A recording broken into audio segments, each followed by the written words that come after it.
New sponsor by Lords Furniture. Jalpaiguri rail station সংলগ্ন এলাকা মাদকাসক্তদের আখড়ায় পরিণত হচ্ছে। এমন উদ্বেগজনক পরিস্থিতির বিরুদ্ধে গর্জে উঠল সাধারণ মানুষ। সম্প্রতি দেখা যাচ্ছে স্টেশন সংলগ্ন অঞ্চলে অবাধে মাদক বেচাকেনা চলছে, যার ফলে নেশার জালে জড়িয়ে পড়ছে স্কুল কলেজের ছাত্র থেকে শুরু করে বিভিন্ন বয়সের মানুষ। এই সামাজিক ব্যাধি রুখতে এগিয়ে এসেছে স্বেচ্ছাসেবী সংগঠন ড্রাগস ফ্রি জলপাইগুড়ি ফাউন্ডেশন। শনিবার জলপাইগুড়ি রেল স্টেশন চত্বরে এক গুরুত্বপূর্ণ সভার আয়োজন করে সংগঠনের সদস্যরা।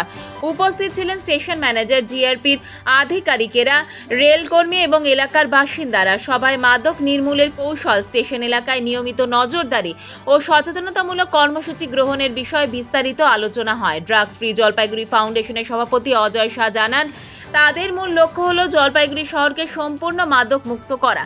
এর জন্য তারা শুধু আইন প্রয়োগ নয়, সামাজিক সচেতনতা বৃদ্ধির দিকেও গুরুত্ব দিচ্ছেন। সংগঠনের তরফে শীঘ্রই বিভিন্ন শিক্ষা প্রতিষ্ঠান ও জনবহুল এলাকায় সচেতনতামূলক প্রচারাভিযান চালানোর পরিকল্পনা নেওয়া হয়েছে। সভায় এলাকার মানুষও স্বতঃস্ফূর্তভাবে অংশ নেন এবং প্রশাসনকে সহযোগিতার আশ্বাস দেন।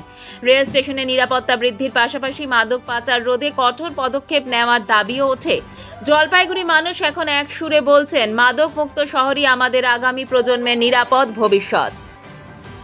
চেষ্টা করছেন, আলাদা আলাদা সংগঠন, মত পার্থক্য নেই, এটা বলার অনেক কারণ আছে, মত পার্থক্য নেই, কিন্তু যেটা অজয় করে আমাকে বলা হয় যে একটা রকেট পোড়াতে, তো আমি রকেট চাই। 19 তারিখে আমরা রাজবাড়ি দিঘির ওপরে রাজবাড়ি দিঘি পারে এফেক্টেড বেশি দিচ্ছি, এই এলাকা আমরা ডাকমুক্ত করব। আপনারা জানেন যে বিগত পুজোর আগেই আমাদের একটা রাজবাড়ি পার্কে, আমাদের যে জলপাইগুড়ি রাজবাড়ি পার্ক আছে, সেখানে একটা মারণ রোগ যে ব্রাউন সুগার, এই যে এলাকা জুড়ে স্টেশনটাকে করিডোর করে বা স্টেশনের যে আশেপাশের যে এলাকা আছে, সেই এলাকাটাতে যে বারবারন্ত বেড়ে চলেছে, যার ফলে ছাত্র যুব সমাজ জলপাইগুড়ির পরিবেশ ধ্বংসের মুখে চলে যাচ্ছে। সেটা নিয়ে আমরা বিগত কিছুদিন আগে ড্রাগ ফ্রি জলপাইগুড়ি ফাউন্ডেশন নামে আমাদের একটা কমিটি গঠিত হয়েছিল এবং সেই কমিটিতে আমাকে সভাপতি করা হয়েছিল। তার মধ্যে সহসভাপতি জয়ন্ত ভৌমিক এবং গণেশ ঘোষ। এটা একটা অরাজনৈতিক কমিটি এবং তার মধ্যে আমাদের মুখ্য উপদেষ্টা বিশিষ্ট শিক্ষক গৌতম দাস মহাশয় আছেন এবং আরও অনেকেই আছে।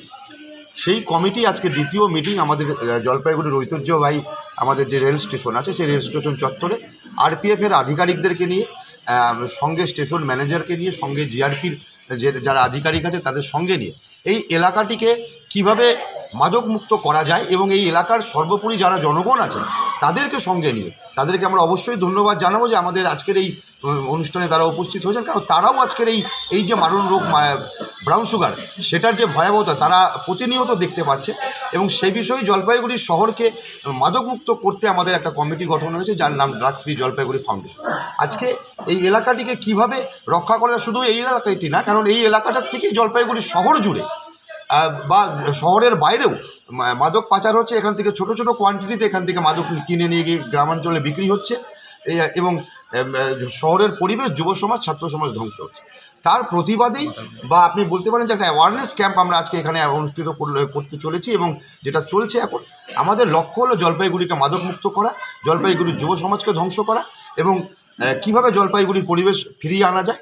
সেই সঙ্গে আজকের মিটিংও আমি আপনাদের মাধ্যমে মাননীয় এসপি সাহেবের কাছে, পুলিশ প্রশাসনের কাছে অনুরোধ জানাচ্ছি যে শুধুমাত্র পিসি পার্টি দ্বারা এই এলাকার মাদক বিরোধীদের, মাদক কারবারিদের রোখা যাবে না।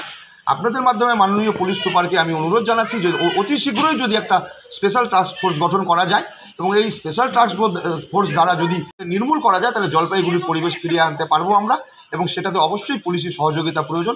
আমরা কোনো পুলিশিং না, আমরা এখানে যারা বিক্রি করছে তাদের প্রতিবাদে, তাদের রুখে দেওয়ার জন্য একটা গণ আন্দোলন, গণ প্রতিরোধ গড়ে তুলতে আজকের এই অনুষ্ঠান অনুষ্ঠিত। আমাদের এই যে মিটিং স্থলের পিছনেই এই এলাকাটি যে মাদক বিক্রি হচ্ছে বা মাদক কারবারিদের সর্বরাজ্য, আপনাদের সামনেই সেটা প্রমাণিত হচ্ছে। পিছনে আমাদের মিটিং শুরু হওয়ার আগেই দুজনকে আমরা ধাওয়া করলাম এবং তারা পালিয়ে গেল। তার মানে যে এই এলাকাটিকে ব্যবহার করে যে এলাকার পরিবেশ নষ্ট হচ্ছে, আপনাদের সামনেই সেটা প্রমাণ। আমরা অনেকেই ভাবতে পারে যে আমরা শুধুমাত্র এখানে আলোচনা, মিটিং, মিছিল করে এটাকে রোখা যাবে, সেটা শুধু তা না, এদেরকে শক্ত হাতে রুখতে লাগবে। এটা জলপাইগুড়ি শহরবাসীকে বুঝতে হবে, এদেরকে বুঝিয়ে কোনো লাভ হবে না। তার কারণ এই ব্রাউন সুগারের মাধ্যমে কেউ নেশায় আকৃষ্ট হয়, আবার কেউ কাদের সংসার চলে, কারা আর্থিকভাবে বিত্তশালী হয়। তাই যারা আর্থিকভাবে বিত্তশালী আমাদের লড়াই তাদের বিরুদ্ধে, কারণ তারা আর্থিকভাবে বিত্তশালী হয়ে জলপাইগুড়ির ছাত্র যুব সমাজকে নষ্ট করছে। এটা আমরা হতে দেব না, এটা আমরা শক্ত হাতে নেব।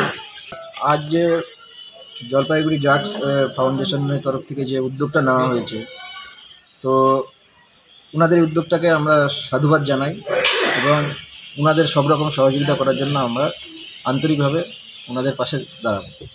জলপাইগুড়ি মার্চেন্ট রোড আরবি দে কমপ্লেক্স সুবর্ণা, এখানে আপনারা পেয়ে যাবেন রকমারি গিফটের সম্ভার। বার্থডে পার্টি হোক কিংবা অ্যানিভার্সারি, আপনার প্রিয়জনের জন্য সমস্ত রকমের গিফট পেয়ে যাবেন সুবর্ণাতে। 36 বছরের পুরনো প্রতিষ্ঠান জলপাইগুড়ি মার্চেন্ট রোড আরবি দে কমপ্লেক্স সুবর্ণা। আজই চলে আসুন সকলের প্রিয় প্রতিষ্ঠান জলপাইগুড়ি সুবর্ণা।